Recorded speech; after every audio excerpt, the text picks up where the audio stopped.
Hello everyone, I'm Santiago, and today I'm going to be testing Jedi Fallen Order. After testing Jedi Survivor on the Steam Deck, I asked you guys if you wanted to see Fallen Order, the previous one, which also has shader compilation stutter, and you said yes, so here we are. We're going to be targeting 60 first, so medium settings on everything except in anti-aliasing and textures. Those are on Epic. You can lower them to high if you want to. It doesn't go below medium. And there is dynamic resolution, which is super helpful. Let's go to the Steam Deck's native resolution, 800p. So native resolution, medium settings. And I forgot to turn on the FPS counter. And there's a mod installed to reduce the stutter. Doesn't eliminate the stutter. That's what I'm trying to tell you. It improves it. Instead of having small stutters all the time, you have big stutters when traversing levels. So a couple big stutters when traversing to a new area, like this, instead of having a lot of small stutters, which I think is quite an improvement. And as you can see, I have drops into the 40s, 30s, it's kind of all over the place. I think I have even motion blur enabled, yuck. And I'm not paying attention. So that's kind of how it goes on medium, which is fine if you're locking to 30 frames per second. So let's try something else. We're going to pause the game, go into video. We lock the frame rate to 60. We put anti-aliasing on high, textures on high, and we enable dynamic resolution scaling. So this dynamic resolution scaling, we take into account our FPS cap, which is 60.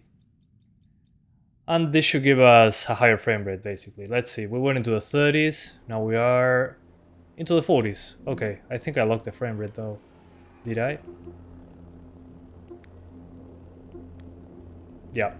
Okay, and as you can see, it's using one core at 100%, but it's not getting higher frame rates. Although if I look into the distance, it gets better. How do we improve this situation? Well, pretty simple. We go back into the settings. Let's disable motion blur.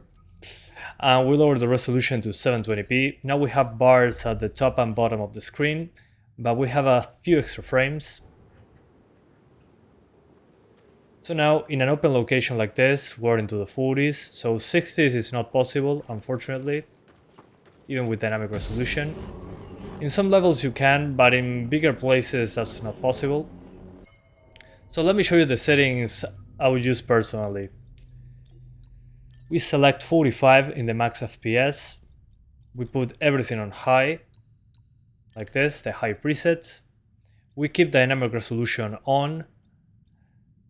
And we can do native resolution, but I'd rather do 720 on this one. It seems like the FOV gets constrained.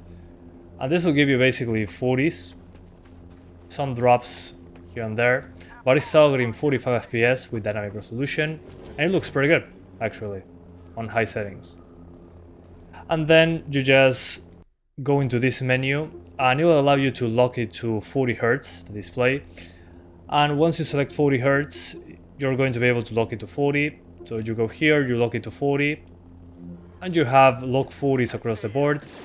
Mostly native resolution with some drops in resolution at times. And that's it. You can even lock it to 45 if you wanted to. You change the refresher on the Steam Deck to 45. And you're good to go. You have consistent 40s or mid 40s. So those will be my best settings, personally. High settings, dynamic resolution on, 45 FPS cap inside the game, so the game targets 45, and adjusts the resolution accordingly. With the mod, as you can see, there was stutter, but not as egregious as it was before. It's now actually playable. You only get stutters when traversing levels now, sections of levels. Instead of having lots of small stutters, you get a big one when traversing areas. So that, at least for me, makes it a million times better. So yeah, the first 4 minutes is going to be stutterfest when you launch the game for the first time. But afterwards, you'll be fine. So that mod really saved our lives. It's kind of crazy if you think about it. It came a month ago. So yeah, it took them long enough. The thing is, some levels will be CPU limited. So one core will be maxed out like you see right now, but it will drop into the 40s at most. That's why I'm recommending a 40 frames cap. But as you can see, the CPU and GPU are able to do it.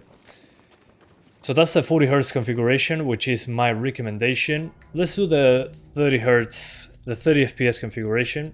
Okay guys, so now we're doing it without dynamic resolution and the highest settings possible. So we're going to target 30. If for some reason you want to play at 30 frames per second, highest settings, native resolution, no dynamic resolution.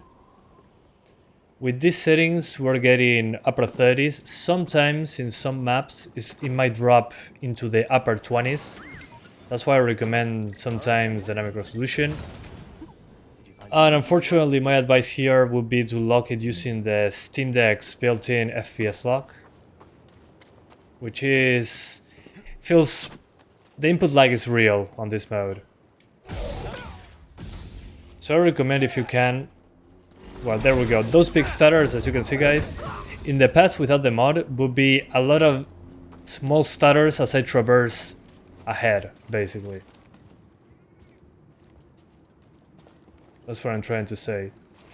So once those big stutters are gone in the very tiny area, very quick succession, you're good. You're back playing the game just fine.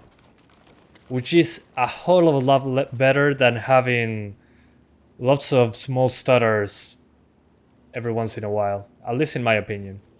So this doesn't fix it 100%, but I think it's a major improvement.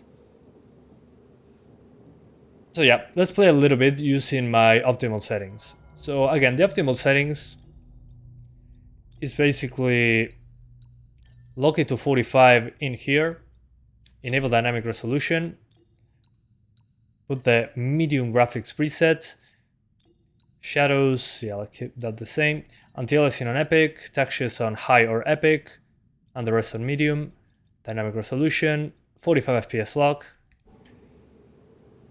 and lock the frame rate to 40 inside of the Steam OS frame rate limiter, which feels pretty good.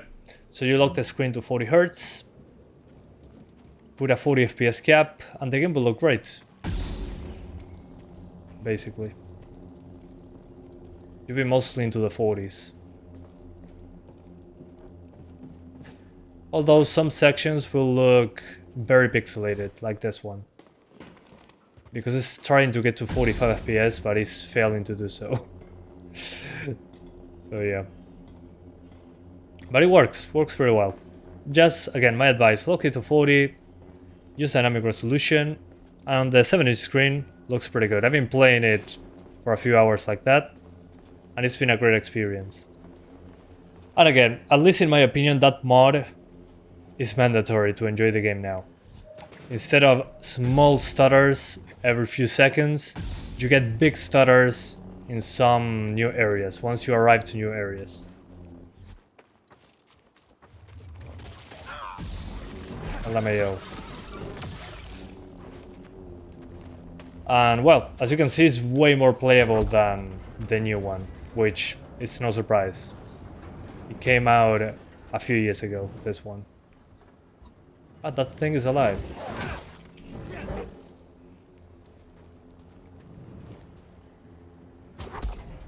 Oh, dang it. I'm an idiot. So yeah, I think it's great on the Steam Deck, this one. While you wait for the other one to be patched, or just decide not to buy it, you can play this one. Although, as you can see, those big stutters again, instead of being smaller ones, thanks to the mod, they are just big stutters that last a shorter period of time. But now you can actually play. In the past, again, it was a lot of smaller stutters, so it was basically very difficult to enjoy.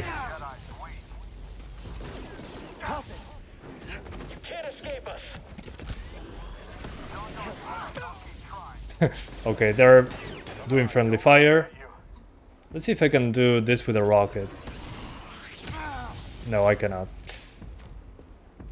So yeah, thanks to the modder, really, that's a great improvement for the game. I can actually enjoy the game now. and it plays well on the Steam Deck. Just lock it to 40 with dynamic resolution, medium settings, and epic textures and anti-aliasing, and you're good to go. All the stuff is down in the description, and I'm going to show you how to install the mod on the Steam Deck because it might be a little bit harder for people that are not into installing stuff on the Steam Deck. So see you in a moment. So this one, again, prequel, it also had huge issues with stuttering shader compilation. And funnily enough, on April 1st, 2023, yeah, this is not a joke. A month ago, we got this mod on Nexus Mods that forces the game to compile shaders when it's loading a level. So it reduces shader compilation stutter by forcing the game to load shaders. This doesn't fix it 100%, but it helps quite a bit. So what you gotta do is, first of all, you need to log in into Nexus Mods, go into this link in the description, go to Files, Manual Download, and you'll download this file called Shader Reduction, and it should be in your Downloads folder. So you open this zip file, you'll extract this .pack file, so right click on it, copy, then go back into Home, and we need to go into the Jedi Fallen Order folder. If you have it on your SD card, it's right here, Steam Apps, Common, there you will find the game. But I have it on my SSD. So what you gotta do is go into Home, open here, Show Hidden Files, then go to local, share, then look up for Steam, and there you go, you're in the Steam folder. Go into Steam Apps, Common, Jedi Fallen Order, SW Game, Content, Packs, and you have all the packs for the game. So you're going to right click and paste one file. In this case, I already had it, so it won't ask you to override anything. And you're done. You applied the mod.